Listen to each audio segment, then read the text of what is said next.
Bonne route à vous. Parlons de Deschamps, qui a la main. Hein. C'est à lui de décider. C'est ce qu'avait dit Noël Le Graët en cas de qualification pour les demi-finales. Vous dites stop ou encore? Écoutez, le bilan de Deschamps est exceptionnel. C'est un grand sélectionneur. Extraordinaire, même. Voilà, donc, je veux dire, s'il veut continuer, s'il a envie de continuer, voilà. Donc voilà, c'est sûr que il y a Zinedine Zidane qui sera sûrement un grand sélectionneur aussi. Il y en a qu'un, donc voilà. Et Deschamps, il a la main, donc c'est à lui de décider.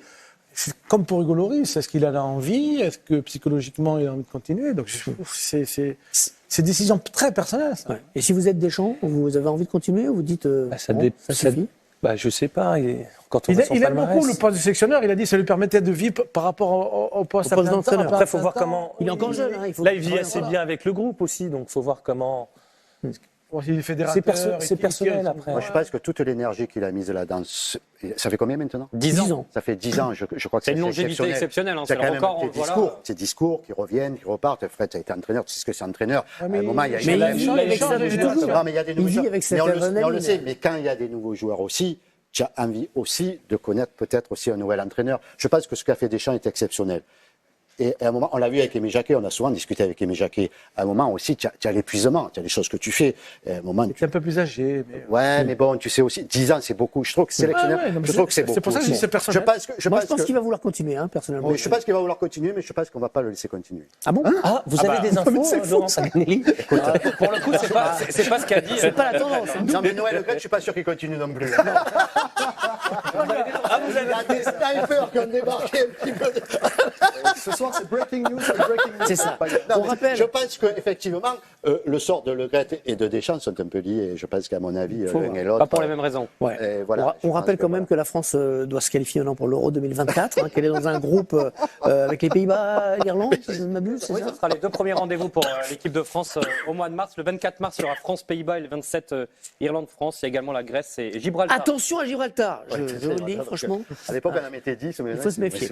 Le programme également de la reprise de la première ligue, de la Ligue 1, parce que voilà, le foot va reprendre très vite sur les antennes de Canal. Le championnat vont reprendre parce que les joueurs sont déjà prêts, ceux qui n'étaient pas à la Coupe du Monde.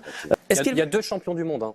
Sur les 11 qui terminent la rencontre, deux champions du monde 2018, Mbappé et Lloris. Ouais, le reste, ce sont que des joueurs qui, il y a 4 ans, n'étaient pas là, et beaucoup de jeunes joueurs avec très peu de sélection. Est-ce qu'elle va laisser des traces, cette finale, et je pense à des traces négatives? Est-ce que ça va être un traumatisme? Est-ce qu'ils vont s'en remettre finalement On a dit que c'était plus rapidement? C'était 24 ans. 23 ans, les 10 joueurs de champ sur la fin de rencontre. Il y a de l'avenir. Après, on a vu que les joueurs avaient été au bout. Quand je vois la sortie de Varane, il en peut plus. Il a été au bout. Rabiot, pareil, on voit son visage. Ils ont tout donné. Chaque fois, ils sont revenus. Ça n'a pas suffi. C'est la séance des tirs au but. C'est malheureux. Mais en tout cas, ils nous ont fait plaisir. La France a perdu 2 finales sur 4 dans son histoire, 2 fois au tir au but, donc invaincu en finale finalement, parce que le score final c'est 1-1, 3-3. Je suis d'accord. Vous dites qu'en tir au but on n'a pas l'impression de perdre. Quand j'ai peur au tir au but, j'ai pas l'impression d'avoir perdu. Ils n'ont perdu aucun match sur les mais on a de la chance quand même. 4 finales.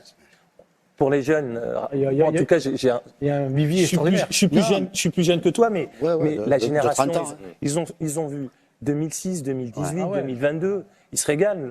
Moi, avant de voir une finale de Coupe du Monde, 98. La France est devenue un pays majeur de football. Exactement. Et on ne soulignera jamais assez à quel point c'est un exploit immense avec ce groupe-là et ces absences-là que d'être arrivé en finale de Coupe du Monde. Ça, il ne faut pas qu'on l'oublie. On peut débattre parce que ça a régénéré un petit peu le groupe aussi. Bien sûr que quand on arrive en finale, s'il y a les Pogba, s'il y a tous ces joueurs-là, s'il y a Benzema, l'expérience, ça aide énormément. Mais on ne va pas refaire l'histoire. Mais ce soir, le football est redevenu un sport collectif, je trouve. On l'avait un peu oublié. Non, mais on l'avait un peu oublié ces derniers temps. On a oublié. Moi, je trouve qu'il est bon. On l'a pas oublié. Non, si, on l'a oublié. On parle toujours d'un tel, de l'argent, de ceci. On parle beaucoup de choses autour du football. Non, mais on parle beaucoup de choses autour du football. Et je trouve que ce soir, voilà, moi je suis fier de cette équipe-là, de ce qu'ils ont représenté. C'est génial. On a retrouvé le foot. Moi j'ai retrouvé le foot de mon enfance. Voilà, des émotions. C'est ce que l'on aime dans le football. Qu'ils aient gagné, qu'ils aient perdu, je m'excuse de le dire, mais je m'en fous. Moi sincèrement, je m'en fous. Tu es un poète, Paga. Non, mais c'est très important. Non, mais moi je trouve que c'est chouette, tu vois, parce que franchement, Voilà, on se réconcilie. On va avec s'en le rappeler football. de ce match. On va se rappeler pendant 30 ans, la génération d'aujourd'hui. Moi, je me rappelle la génération 82, c'est vrai que je suis un vieux con, mais je me rappelle toujours. Et les jeunes d'aujourd'hui vont se rappeler ce Pas match-là. si vieux. Parce que tu as le même âge que moi, tu dis ça. Mais on est deux vieux cons, je te le dis, mais franchement, moi, tu es moins con que moi. Ça. Mais sincèrement, je trouve que voilà, je suis fier de ça. Voilà, moi, je suis fier de ça. C'est très vrai de rappeler Ouais. tout ce qu'on raconte toutes ces autour conneries, du football. Il y en a même Voilà. qui veulent le politiser. Voilà, Vous avez exactement. vu ce que c'est que les valeurs du foot, là? Ouais. Eh ben, elles renversent toute la planète entière. Exactement. Merci le foot. Bravo. Voilà, merci. On a tellement l'habitude. On a tellement l'habitude désormais de jouer des finales de Coupe du Monde que dans certains pays, être vice-champion du monde, ce serait la liesse. Ben, regardez ce soir sur les Champs-Élysées, c'est très calme. Alors on n'est que deuxième de cette Coupe du Monde. Ah bah oui. Voilà, bon, un peu de joie, mais C'est dommage. Pas grave Bah, à rejoindre, hein, ça m'en Ouais, fout. moi, je vais y aller. c'est la Je vais y force de aller, l'habitude. je vais y C'est la aller. force de La Coupe du Monde, c'est quoi, Hervé? C'est le souvenir. C'est le Brésil 70, ils n'ont pas gagné, mais c'est la Hollande 74, c'est Kempes en 78, c'est des matchs à grande émotion, c'est Argentine en 86. Allemagne-Italie en 70, c'est France-Allemagne en 82. Et l'équipe de France, moi, la meilleure équipe de France que j'ai jamais vue, c'est en 2006, ils n'ont pas gagné. Vous vous rappelez plus des matchs de France-Espagne, France-Brésil, France-Brésil, ouais. France-Italie, c'était exceptionnel. Voilà. Mais ils n'ont pas gagné. Donc voilà, mais c'est ça, c'est ce souvenir de ces grands joueurs, de ces grands moments et de ces grandes émotions. Moi je vous dis que ça bien. Eh bien, moi ça va pas, ici ça va pas. Ah non, on essaie encore de digérer la défaite. Ah non, ça refroidit l'ambiance. Carrément, ça refroidit l'ambiance. Dès qu'il fait très froid, tu on parle du réchauffement climatique, réchauffement. La Terre elle se réchauffe. Ah bah on sait pas. Il fait de plus en plus froid ici. On sait pas, mais en tout cas, ça met un coup au moral. Ça met un coup au moral, voilà, on va parler des Argentins. Messi, mais je vous avais dit que Messi est en mission. Le mec, il était en mission. Lionel Mission. Lionel Maradona maintenant. Ah oui, oui. Maintenant, on peut l'appeler comme ça. Lionel Maradona. C'est le nouveau Maradona. On peut dire maintenant, moi je suis fan de Ronaldo, mais on peut dire, le mec, il est rentré dans la légende. Il a tout gagné. Et là, il joue au football. Lui, il joue à FIFA. Il a tous les trophées. Il a fini le jeu. Il a fini le jeu. Là, s'il veut, il peut prendre sa retraite. Il a terminé le jeu. Des entraîneurs. D'un côté, il y a Scaloni, l'entraîneur de cette Coupe du Monde. Il y en a un, il est venu avec une tactique. Il y en a un autre, il était en train de faire une crise de panique. Et dès qu'il a encaissé les 2 buts, Deschamps était en crise de panique. Il était là, il était pas bien. Il criait partout, il était tout rouge. Maintenant, le Scaloni, il est venu, il a compris. Dans la composition, Di Maria n'a pas fait beaucoup de matchs. Et il a mis à gauche parce qu'il avait compris que le point faible de l'équipe de France, c'était le côté droit. Parce que d'un côté, tu avais Jules Koundé. À part porter les chaînes, le mec n'arrive même pas à porter ses responsabilités. Il n'arrive même pas à prendre ses responsabilités. Pour défendre à droite, il est inexistant. Bon, le premier penalty, voilà. Mais le deuxième but, il était en retard. Il était en retard. Oui, j'avais oublié d'enlever ma chaîne. Mais t'as aussi oublié de te remplacer. Ah, mais t'as aussi oublié. Tu vois, il avait compris. Koundé est bancal. Mais il avait aussi compris que Di Maria pouvait beaucoup attaquer de ce côté-là. De ce côté-là, et donc pas défendre. Parce que Dembélé, elle n'est pas attaquée. Ah non, Dembélé c'était leur 12e homme. On a Aïe se prend la tête pour faire une nouvelle tactique. Et on a un autre, il nous casse la tête avec la même tactique. La même tactique à la fin, bah c'est un peu une tactique, c'est tragique en fait. C'est tout le temps les mêmes joueurs, tout le temps les mêmes trucs. Ils font les mêmes erreurs, mais tu mets les mêmes joueurs. Donc voilà, ils ont joué sur le côté gauche, ils ont joué leur coup et tout, ça a fonctionné.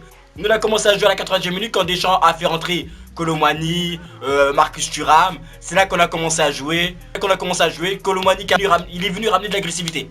C'est ça qu'il nous manquait, ça, de l'agressivité. Mais Kolo Muani, tu vois, encore il a provoqué le penalty. Mais après, en fin de match, il avait eu 2 occasions. Tu as la frappe sur le gardien, bon ok, il tire sur le gardien. Mais là, t'avais 2 balles de match. Au lieu de les mettre au fond à la Federer, tu nous les rates à la Gaël Monfils. C'est pas normal. Ah non, Kolo Muani, Kolo myopie. Parce qu'à un moment donné, le centre, Mbappé, tu fais un centre, tu rates la tête, non.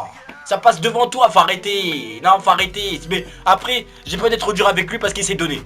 Il s'est donné pendant ce match-là, il s'est donné. Et Deschamps a reçu une leçon d'un coach plus jeune que lui. Je vais juste te dire qu'à un moment donné, Deschamps, on aimerait que tu partes.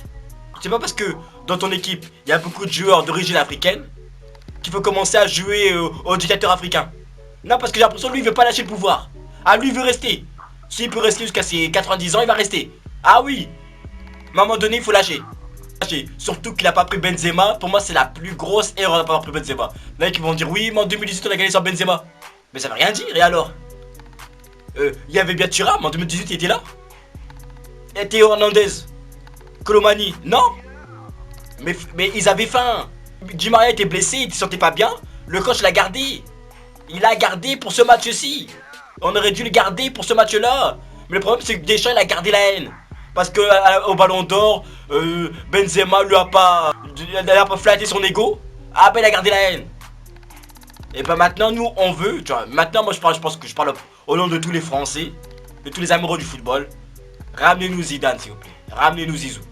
Voilà, s'il vous plaît. Parce qu'on a bien vu, tactiquement tu t'es fait avoir. Mentalement tu t'es fait avoir. Par un plus jeune que toi, ramenez-nous Zizou. S'il vous plaît. Le Graët, Père Noël Le Graët s'il te plaît. À Noël on demande quoi? On demande l'arrivée de Zizou. Dites-moi ce que vous avez dans les commentaires. Que vous êtes d'accord avec moi. Et on se capte plus tard.